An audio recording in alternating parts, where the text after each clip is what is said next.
I tell you, in the midst of opening and closing your doors and delivering bags to the curb last week, so many of you asked the simple question, hey, when are we going to open the doors of the church? When is church going to open? Which brings us to our next one. When do the buildings open again? And as I say this, I want you to keep in mind, what's the word for today? Serving. I do not, listen to me, I do not want you to hear this through a political view that you have on COVID-19. By now, there's not just two sides of the coin. There's about 7 different sides of this coin. It is such a political issue. I think all of us would have to truly say, yeah, I'm seeing this through some sort of political lens right now. And I want these following sentences to be heard not political. This isn't about pandemic. This isn't about Fauci and Bill Gates. Don't give me that stuff right now. I want you to hear this through one word, and that is simply serving. This isn't a political rant. This is wisdom from the leadership at North Coast about when we are going to open doors. And let me tell you, this has absolutely nothing to do with our religious freedoms. Can I say that again? This has nothing to do with our religious freedoms.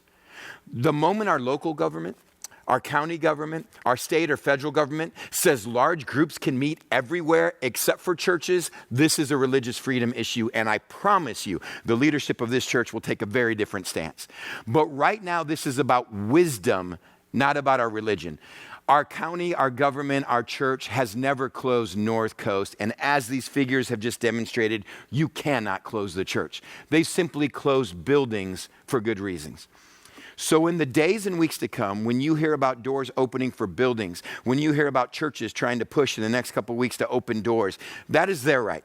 And let me tell you, there are some incredibly great churches on both sides of this issue.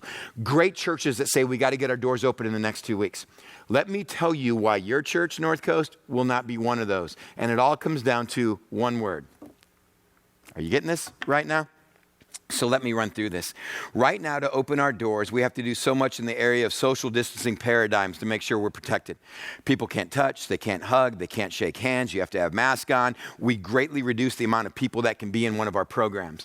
In other words, for a building that holds 600 people, only 80 can get inside. You have to have 2 rows open in front of where someone is sitting and 2 rows behind. So only 1 out of 5 rows can have people in it.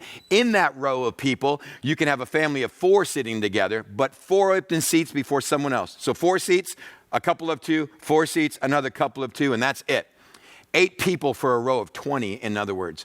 We started doing the math, and you guys go to North Coast, you know, every one of our venues are packed. We have 60 services a weekend that are completely packed.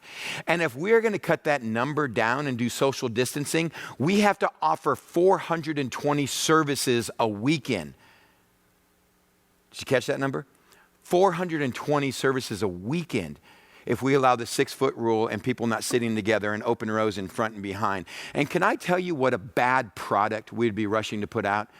Everyone's going to be wearing a face mask. You can't hug. You can't touch. Man, this isn't church.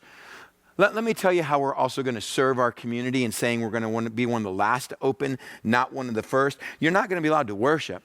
Boy, if this thing is spread through breath and through water molecules, and you can't worship, you can't sing, you can't project with people around you, that would not be serving our community and serving each other. I don't care what side of the coin that you find yourself on this issue. And people, we don't want to rush to open a church where you can't express love, you can't give hugs, you can't shake hands, and it's for a limited few. And let me now drill into that limited few a little bit. See, the first thing we're going to have to say is if you're over the age of 65 and have any pre-existing health conditions, you can't come right now. It wouldn't be wise. What kind of church does not allow our elderly to come? What kind of church says those of you that are sick and needy, you can't come? Man, this is a place for the sick and those that are in need right now. See, we all know that right now, any pre-existing conditions, you're higher at risk for this virus. And pre-existing things have to do with age and any medical condition. Well, what about our non-clinical pre-existing conditions? What about non-clinical pre-existing conditions? You say, Chris, what do you mean that? I've talked to so many couples in their 20s here at North Coast that say, hey, when you do open the doors, we ain't coming back. I go, well, why is that? Because we have our first kid. And as soon as they said we had our first kid, the light bulb went on in my head. Hey, those of you that have had kids, remember what it was like your first kid?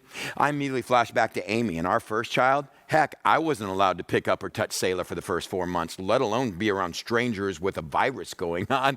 I mean, Amy was so protective of first kid, and I thought, man, I get this. You know what your non-clinical, pre-existing condition is for a lot of our families? We have small children. We're not bringing them here.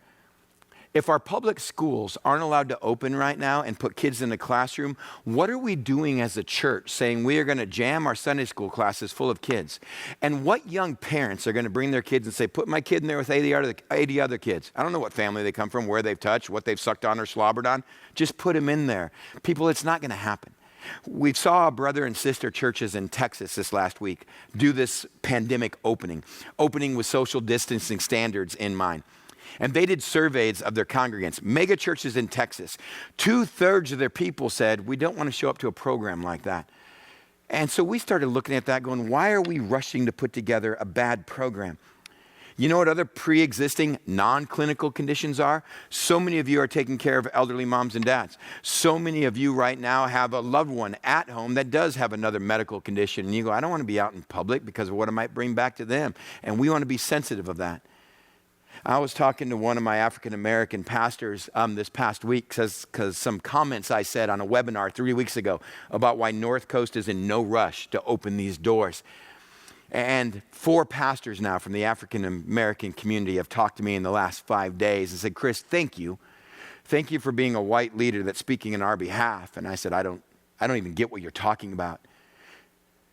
Ricky Jenkins, a pastor of Southwest Community in the Palm Springs area, I love him, and a huge church in our denomination.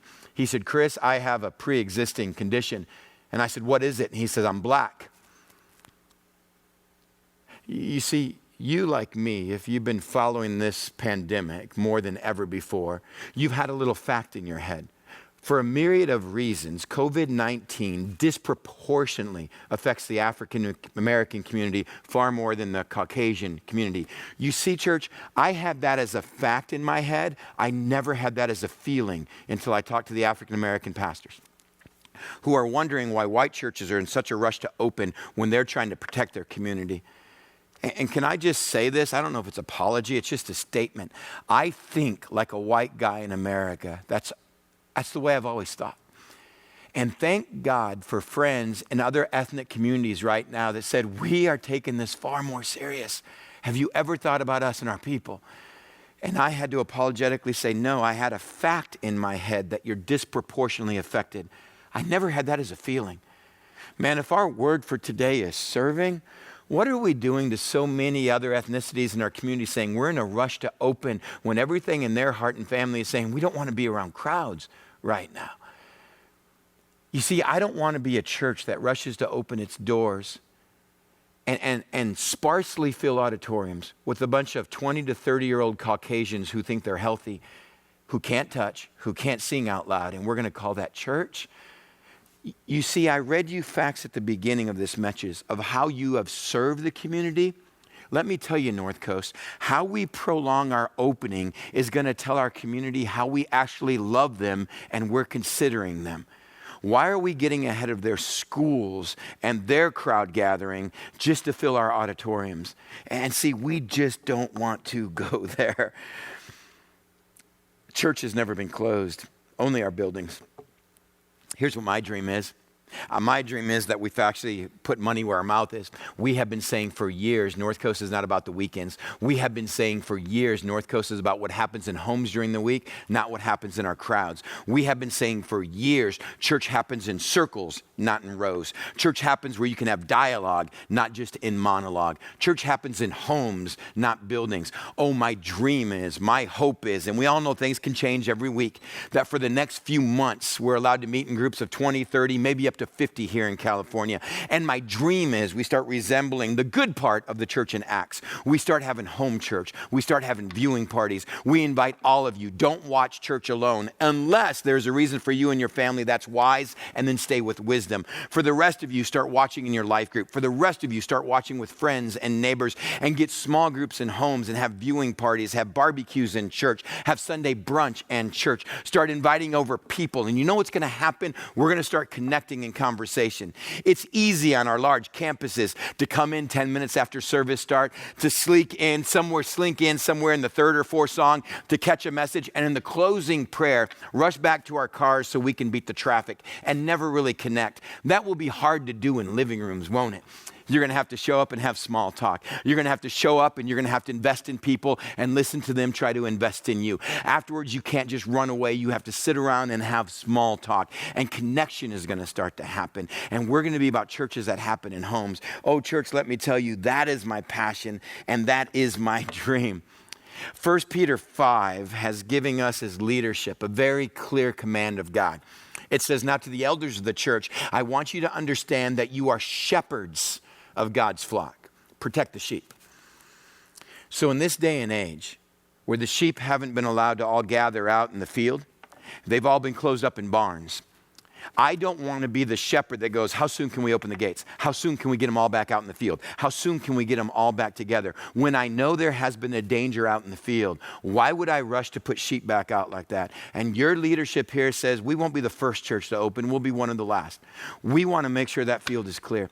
We want to make sure sheep can get back together again. We want to make sure that the flock can be healthy. See, we're not trying to protect sheep from wolves. We're trying to protect sheep from other sheep at this time. Other well-meaning sheep that don't realize they're already infected or they're asymptomatic. We want to protect sheep from sheep at this time. So I do have another meeting Monday with the county supervisors. They're the ones that set our health standards for San Diego County. And once again, timelines seem to change every week. But I want our church to know from our heart why we are doing this. This isn't politics. We haven't bought into some stupid pandemic video that's out there. We are doing this out of wisdom and out of serving our community and serving you. So when you hear doors opening with a smile on your face and hopefully with a heart of love, you can go, my church won't be the first. We're going to be one of the last. They're going to make sure this is safe and loving. And heck, right now you're meeting at home. Right now, you can sit in your PJs, you sit on the couch. I'm teaching. I got shorts and I'm barefoot right now. You're sitting there with your favorite beverage in your hand. How can you beat that? Ain't no law against drinking Claw. And we're just going to keep on doing like this in homes. Do we got that? Sweet.